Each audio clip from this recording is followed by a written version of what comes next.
Good morning, dear students. I'm Bharti Kathuria Sehgal from the SD Vidya School. Today, we are going to start with the chapter number 5, Morphology of Flowering Plants. As you know, a plant is divided into the following main parts, that is root, stem, leaf, flower, fruit and seed.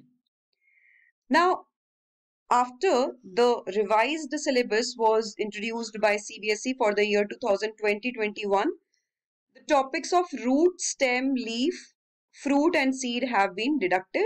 So we have only flower and inflorescence that we'll be dealing with in this chapter. So let's start with the introduction to what is a flower or what is an inflorescence. Let's start first of all with what is a flower. Now as you can see here, flower is a modified shoot. Actually जो shoot है ये हमारा stem का portion हम कह रहे हैं, यही मॉडिफाई होकर, मतलब वैसे तो नॉर्मली क्या है, यहाँ पर आपको पता है स्पेशल टिश्यू होते हैं जिन्हें हम कहते हैं मेरिस्टेमेटिक टिश्यू, तो यहाँ पर प्रेजेंट होते हैं एपिकल मेरिस्टेमेटिक टिश्यू. तो जो ये एपिकल मेरिस्टेमेटिक टिश्यू होते हैं, these turn into floral meristem. हम कहते हैं कि वो फ्लोरल मेरिस्टेम बना देते हैं और लीव्स की जगह पर यहाँ पर क्या बनना शुरू हो जाते हैं, यहाँ पे अलग अलग अपेंडेजेस बनना शुरू हो जाते हैं फ्लावर के. तो ये एक फ्लावर के अंदर डेवलप करता है जो कि प्लांट का रिप्रोडक्टिव ऑर्गन है, क्योंकि जो फ्लावरिंग प्लांट्स है वो प्रोड्यूस करते हैं अपने गिमीट्स इन्हीं रिप्रोडक्टिव स्ट्रक्चर्स में, in the form of male gametes and in the form of female gametes. अब ये जो हम देख रहे हैं पार्ट की यहाँ बीच में इंटरनोड है, ये इंटरनोड यहाँ पर जो है एक्सटेंड होना बंद हो जाती है और ये एंड हो जाती है इनटू द फ्लोरल एक्सिस. तो ये फ्लोरल एक्सिस जो है यहाँ पर हमारे पास आप कह सकते हैं कि टर्मिनेट कर जाता है यहाँ पर at the end of the shoot. अब हम बात करते हैं इन्फ्लोरेसेंस क्या होता है. तो जिस तरह से फ्लावर्स अरेंज्ड है, राइट, किस तरह से फ्लावर्स का अरेंजमेंट है, that is called as the inflorescence. Now let's talk about the different parts of the flower. Now, if I talk about morphology of the flowering plant, you know that it has mainly two whorls. The first one, which is the green colored, जो हम sepals कहते हैं, उसकी whorl को, complete whorl मतलब सारे उनको मिलाकर हम कहते हैं calyx. ऐसे ही जो colored petals हैं, उनकी whorl, complete whorl को हम कहते हैं corolla, right? और अगर ये sepal और petal आपस में fused हैं, then they will be called as tepals. And that whorl will be called as perianth. इसके साथ ही reproductive structures present हो सकते हैं. आपको पता है the flower can be unisexual, it can be bisexual. अगर उसमें दोनों male and female reproductive structures present है, जैसे कि हम यहाँ दिखा रहे हैं, तो that is called as a bisexual flower. तो यहाँ पर हम दिखा रहे हैं the male reproductive organ which contains this anther and the filament called as the stamen. Similarly, this is the female reproductive structure which consists of the stigma, style and the bottom swollen part called as the ovary, and this is called what we call as pistil, carpel, or we call it as gynoecium. Similarly, the male reproductive structure is called as the androecium. Now, this is the floral axis from which the different whorls arise. Here at the bottom you can see the pedicel through which the different appendages are attached. Here at the bottom is also present what we call as thalamus. Thalamus is the part through which the different appendages of the flower attach. Now flower, as you can see, the stamen has microsporangium present in the anther where the gametes, the male gametes are produced. Similarly, in the ovary are present the ovules in which the female gametes are produced. Here. This is what we are talking about. So receptacle or thalamus where all the reproductive parts are attached, and this which attaches to this flower to the stem is called as the pedicel. Then you can see sepals very clearly. The whorl, as I told you, is called as calyx. Then petals, the whorl is called corolla. Then anther stamen together called as anther and filament together called stamen. Similarly, the stigma style ovary together called as pistil, carpel, or we call it as gynoecium. Then at the time of reproduction, the time of the fertilization, there is formation of this pollen tube which carries the pollen gametes to the female reproductive structure.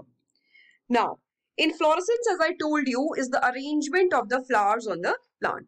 On the basis of the arrangement of flowers, we have two different types of inflorescence in the syllabus, which is racemose and cymose. So to clearly understand this, बहुत simple सी trick है। Racemose का मतलब है जहां पर race लग रही है, मतलब एक के बाद एक के बाद एक के बाद एक आपको फ्लोरल एक्सिस जो है आगे आगे एक्सटेंड होता रहेगा और बहुत सारे फ्लावर्स आगे आगे बढ़ते रहेंगे, that will be called as racemose. और साइमोस जो है, साइमोस वो है जहां पर आकर आपका फ्लोरल एक्सिस जो है वो स्टॉप हो जाता है, टर्मिनेट हो जाता है और उससे आगे एक्सटेंड नहीं करता है। तो एपिकल जो मेरिस्टेम है यहाँ एपिक्स पर आकर फ्लावर्स बन जाते हैं और उससे उसके बाद एक्सटेंड नहीं करता है, जबकि रेसमोस जो है वो आगे आगे फ्लोरल एक्सिस जो है वो एक्सटेंड करता रहता है। सो यहाँ डिफरेंशिएट करते हैं between racemose and cymose. As I told you the main axis continues to grow, जबकि साइमोस में जो मेन एक्सिस होता है वो टर्मिनेट कर जाता है फ्लावर की फॉर्म के अंदर।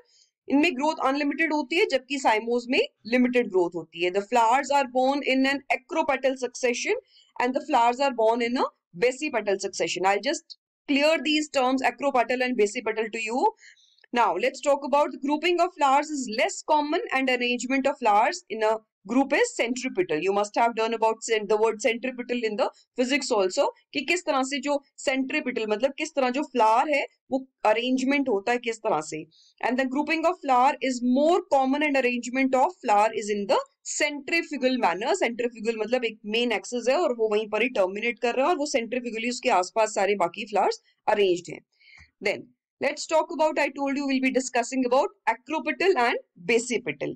Now clearly understand what is acropetal fashion. Acropetal succession का मतलब क्या होता है कि अरेंजमेंट ऑफ फ्लावर्स पेडिसल पर इस तरह से है कि जो न्यू फ्लावर्स एंड बड्स हैं वो है टॉप पर और older flowers are present at the bottom.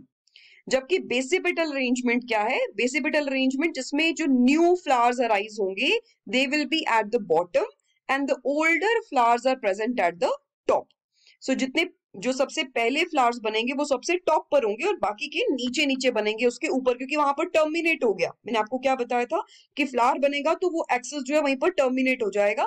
तो इसलिए यहां से ध्यान रखेंगे कि ये बेसिपेटल का मतलब क्या हुआ, जिसके न्यू फ्लावर्स जो है वो बेस पर बन रहे हैं, नीचे बन रहे हैं। जबकि एक्रोपेटल में इसका उल्टा हो रहा है, जिसमें जो न्यू फ्लावर्स हैं वो कहाँ बन रहे हैं? न्यू फ्लावर्स ऊपर बनेंगे जबकि ओल्डर फ्लावर्स कहाँ बनेंगे? नीचे बनेंगे। Now we have here differentiate between the different floral on the parts of the thalamus के basis पर किस तरह से हम gynoecium की position को हम differentiate कर सकते हैं। This is a very important topic again. तो यहाँ पर हम ध्यान देते हैं कि किस तरह से हमने इनको differentiate किया है into hypogynous, and then we have these B and C parts which represent the perigynous and the D part which represents the epigynous. So अगर आप थोड़ा सा केयरफुली देखें फिगर्स को तो बहुत ही क्लियरली यहाँ पर आपको समझ में आएगा कि अगर जो गायनोशियम, गायनोशियम मतलब जो फीमेल रिप्रोडक्टिव जो आपका स्ट्रक्चर है, it is present above the other floral parts, बाकी फ्लोरल पार्ट्स से ऊपर, सुपीरियर ओवरी जिसे हम कहते हैं, अगर ये सुपीरियर ओवरी प्रेजेंट है then that's called as hypogynous. Next condition जहां पर आप देख सकते हैं कि यहाँ पर ऑलमोस्ट सेम पोजीशन से ओरिजिनेट हो रहे हैं या इकट्ठे आपस में कह सकते हैं, कहते हैं half inferior half superior ovary, then that's called as the perigynous condition.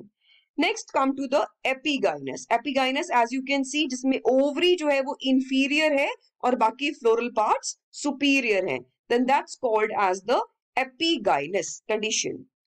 Now, as we've already discussed, there are different parts of the flower like calyx, corolla, androecium and gynoecium. These are considered as the four main whorls of a flower. Now, on the basis of the estivation, now let's understand what is estivation. Estivation means how the petals and sepals are arranged. किस तरह से जो petals का arrangement है flower के अंदर वो किस तरह से arranged है, that's called as the estivation. तो estivation जो है हमारे पास हम चार तरह से ले रहे हैं, valvate, twisted, imbricate and vexillary. तो बहुत सिंपल है इनको लर्न करना, बस आपको डायग्राम के थ्रू इनको लर्न करना है। तो वेलवेट, वेलवेट का मतलब क्या है? जिसमें कोई भी पेटल किसी को ओवरलैप नहीं कर रहा है बल्कि साइड टू साइड सबके सब अरेंज्ड है, that's called as the velvet एस्टाइवेशन।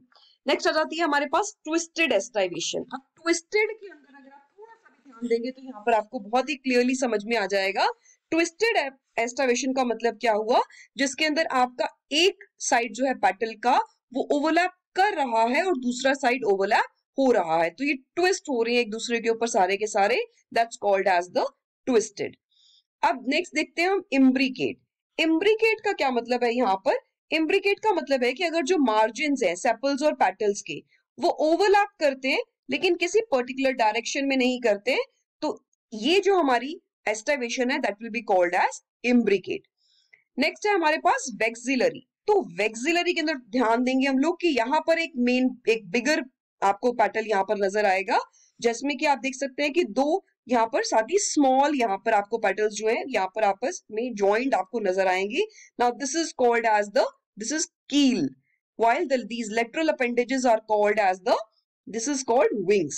जो टू lateral appendages आपको दो नजर आ रहे हैं यहाँ पर, और जो स्मॉलर वाले नजर आ रहे हैं कील, और जो बड़े वाले यहाँ पर नजर आ रहे हैं these are called as the anterior petals, which are this lateral petals are called as the wings। और इसी को हम कहते हैं वेक्सिलरी एस्टाइवेशन। तो अब यहाँ पर एस्टाइवेशन में देखिए ये दो छोटे और यहाँ पर बीच में और फिर एक बिगर पैटल जो कि इनको ओवरलैप कर रहा है। So this is the vexillary एस्टाइवेशन।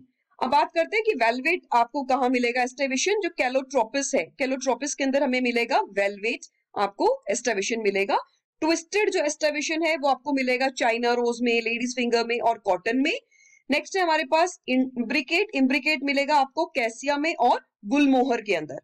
और उसके बाद रहता है वैक्सिलरी। वैक्सिलरी मिलता है हमें पेपिलिनेसी फैमिली जो है, तो उस फैमिली का कैरेक्टरिस्टिक फीचर है the presence of the vexillary एस्टाइवेशन।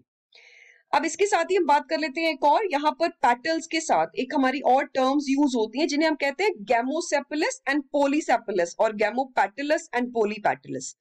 ये क्या मतलब है? गेमोसेपलस, अगर सेपल्स फ्यूज्ड हैं आपस में एक दूसरे के साथ, बॉटम पर आकर एक दूसरे के साथ फ्यूज हो जाते हैं, then that's called as the gamosepalous. और अगर ये सेपल्स आपको यहाँ पर फ्री दिखाई दे रहे हैं then that's called as the polysepalous. ऐसे ही पेटल्स अगर फ्यूज्ड है then that's called as gamopetalous, और अगर पेटल्स फ्री है then that condition is called as polypetalous. Now let's move on to the different types of the placentation. Placentation का मतलब क्या है हमारे पास यहाँ पर? हमने पहले भी आपको पता है कि हम ओवरी के बारे में हमने डिस्कशन किया कि किस तरह से ओवरी जो आपका गायनोशियम है that is a very important part of the flower.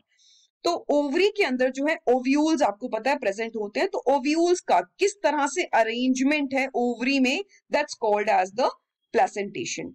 तो अब यहाँ देख सकते हैं डायग्राम बहुत ही क्लियरली आपको यहाँ से समझ में आएगा। अगर मार्जिन पर ओव्यूल्स प्रेजेंट हैं, राइट, तो यहाँ प्लेसेंटा के थ्रू मार्जिन पर ही अटैच्ड है ovules, then that's called as marginal placentation. इस डायग्राम को देखते ही आपको बहुत ही क्लियरली याद आ रहा होगा, एग्जाम्पल है पी।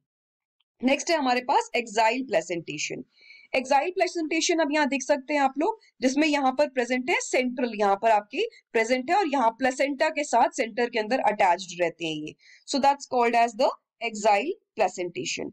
इसके बाद आता है हमारे पास एक्साइल प्लेसेंटेशन के बाद नेक्स्ट आती है हमारे पास फ्री सेंट्रल। तो अभी हमने यहाँ पर देखा कि यहाँ पर अटैचमेंट्स हैं साथ में एक्साइल के अंदर, एक्सिस के साथ अटैच्ड है, लेकिन फ्री सेंट्रल में कोई यहाँ पर बीच में अटैचमेंट्स नहीं है। फ्री सेंट्रली जो आपके ओव्यूल्स हैं वो सेंटर में फ्रीली प्रेजेंट हैं, then that's called as free central placentation. Next आ जाती है हमारे पास पेराइटल। पेराइटल का मतलब क्या हुआ? जिसमें कि जो ओव्यूल्स हैं, जो वॉल है, इनर वॉल जो है यहाँ पर आपकी, यहाँ पर ओवरी के डेवलप होते हैं और यहीं पर ही साथ में अटैच्ड रहते हैं, पेरीफ्री पर अटैच्ड रहते हैं।